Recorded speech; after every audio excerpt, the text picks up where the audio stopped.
du am clash. waaye. ba pare te moom li mu bëgg a liggéey. mu ngi koy liggéey. xoolal tey Marieta ñu ne le premier ministre a annoncé la création envisagée d'un fonds immobilier de la diaspora Sénégal FCPI ak DS pour mobiliser l'épargne des Sénégalais de l'extérieur au profit du développement national. ñu ne ce mécanisme vise à orienter une partie des transferts vers des investissements immobiliers locatifs générant des revenus durables sans recours à la dette publique. Le ministre de l'économie est chargé de finaliser les concertations avant la présentation du projet en conseil des ministres. xam nga Marieta dafa am foo xam ne bu ñu fa tollee. dañuy xool lan moo gën ci Sénégal. dëgg la tey lan moo gën ci Sénégal est-ce que dañuy def benn radicalité boo xam ne day am clash entre Ousmane Sonko et Bassirou Diomaye Faye Ousmane Sonko dem toog fële projet yu mel nii nga xam ne ay doomu Sénégal yàgg nañ koo rêver bëgg ñu concrétiser ko pour ñu jël projet yi yëpp. mu tombé à l'eau Marieta diaspora bon kan moo tax sénégalais yi sawar ci Ousmane tey contrat yi ñuy négocier nee na dafay dañuy nationaliser suñu phosphate kan la Ousmane Sonko l'industrialisation. est-ce que aujourd'hui on va topp ay problème politique dem ci benn radicalité boo xam ne dañuy xëy affaire bi def clash Ousmane la muy amoon yéene ci réew mi yëpp daal di tombé waat à l'eau ñu war a xaar ba 2029 est-ce que loolu du nekk pertement ci Sénégal c'est Ousmane c'est ce qu'il a compris moo tax Ousmane est en train de gérer de façon intelligente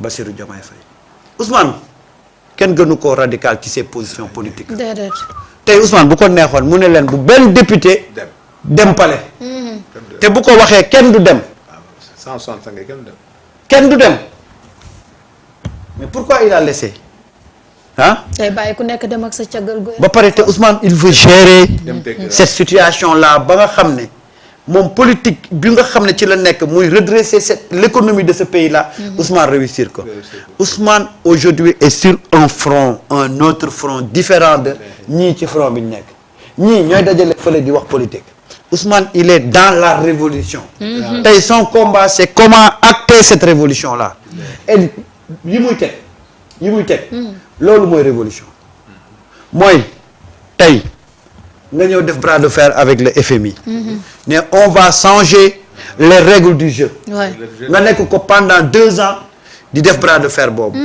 kooku c'est une révolution nga ñëw ne gis nga cette loi là bi ñu teg ci góor jigéen ñi 319 bi c'est une loi révolutionnaire jamais dans le monde nga ñëw ne da ngay récupérer sa phosphate le transport c'est une loi révolutionnaire le transport c'est-à-dire que il est en train aujourd'hui de poser des actes yoo xam ne ñooy mandargaal la révolution Ousmane ñeneen ñooy nekk ci politique di nekk ci affaire politique mais Ousmane dafa romb affaire politique Ousmane tey il veut tey amener le Sénégal dans le concert des grandes nations ñu retrouver suñu indépendance retrouver suñu autonomie mais retrouver également suñu fierté loolu mooy combat Ousmane mais Bac bi ci gën a yokk mooy moom suñu balance commerciale mu ngi équilibre mais excédentaire pour la première fois pour la première fois moo tax gars yi dañuy wax rek mais fi mu nekk nii résultats yi def nii dans des conditions extrêmement difficiles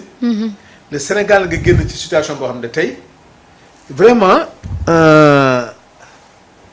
c'est que des fois man daal da nga daan seetaan fu mu jógee rek ak président Diomaye lan ma ko dugal ci lii loolu rek nga mën a wax mais tey départ bi ñu amoon tey bu ñu ko mën xam nga on a accusé du retard nag on a accusé du retard parce que l'histoire de Diomaye président bi nous a tellement retardé l'histoire de la justice réforme yi dañ ci bëggoon yëpp gis nga ni mu tardé la réforme du transport gis nga ni mu tardé toutes les réformes qu'on avait engagées tu as vu que ne ni muy demee si c'était conduit par le premier ministre Ousmane Sonko ba léegi décollé na bu yàgg donc lii mooy retard bi nga xam ne c'est ça qui fait mal au président Ousmane Sonko parce que xam na ne tous les leviers étaient entre ses mains pour Sénégal mën a décoller yàlla xam na ko mais malheureusement internet boo xam ne kenn xam et puis en vérité man mun naa d'accord ñu xuloo ci loo xam ne day am impact waaw wóor na la Diomaye président amul benn impact sur la vie politique ni sur la vie économique da ngay dégg rek Mimi ngay dégg def bi affaire ki taxaw ñu koy dégg sax mooy ki fa nekkoon di sàgg Ousmane Sonko mooy Bougar xaw ma moo taxaw nga koy dégg Mimi Touré léegi kenn déggatu ko ba nga xam ne finalement loo xam ne da nga naan ñun xanaa dañ ñu liggéey wala lan la ñun ñooy créé suñu propre loo xam ne en vérité amul impact ci ñun tey parce que bu defoon la publicité ñooñu. yàlla xam ne kenn du leen dégg de. loolu moo tax bon vraiment nañu am espoir. mais déggalu ma la wax. concentrons-nous sur le focus lii defar réew mi ak kii defar réew mi. man su ma xëyee suba ba tey Mareta maa ngi capturer les grands pas yoo xam ne wala les gros actes yi nga xam ne gouvernement bi posé na ko man ci loolu laa nekk. ku nekk ci politique nag rendez-vous yi soreetul. incha allah 2027 mu ngi fi 2029. mais pour le moment je demande aux Sénégalais ñu concentré wu ci ñi nga xam ne ñoom ñooy xëy di liggéey pour le Sénégal. pour le Sénégal.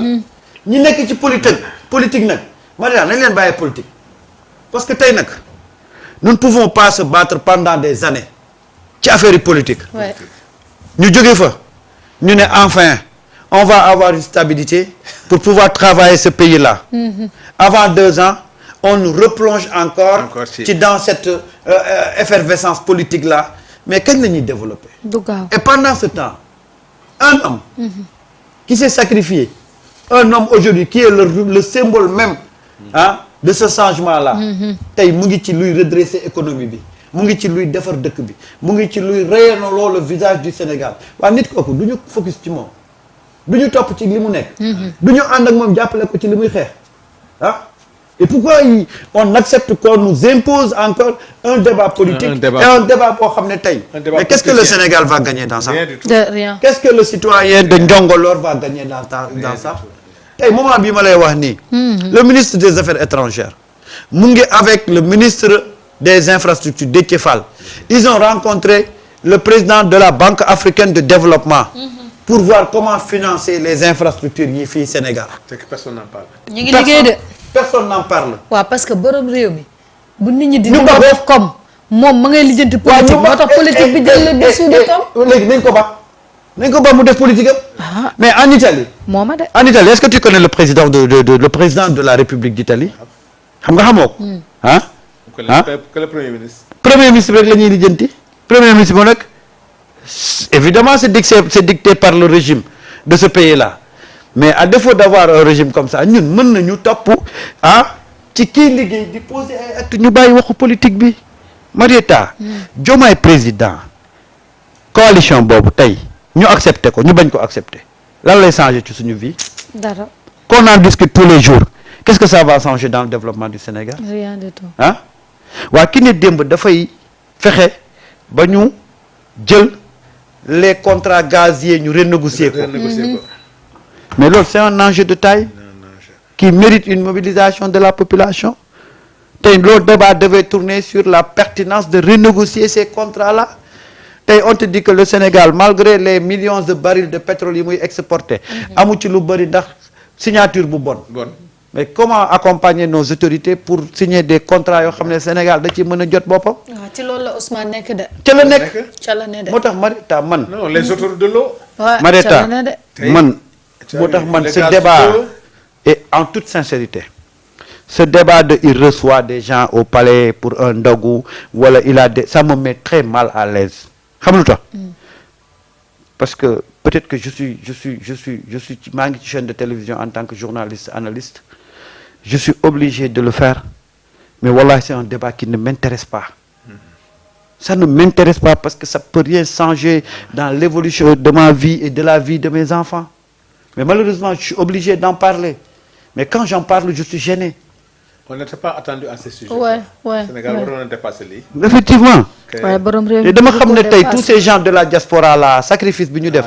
C'était pas aujourd'hui pour qu'on nous parle de Diomaye président ou de non. C'était pas ça. D'accord. Ces gens là dañu ficelé woon seen i projet. ñii takkoon seen bagage di waaj a ñëw. ñii doon xaar lii. tey bu ñu leen buggee jël occuper leen avec ce débat là. tu vois li mu nar a briser ci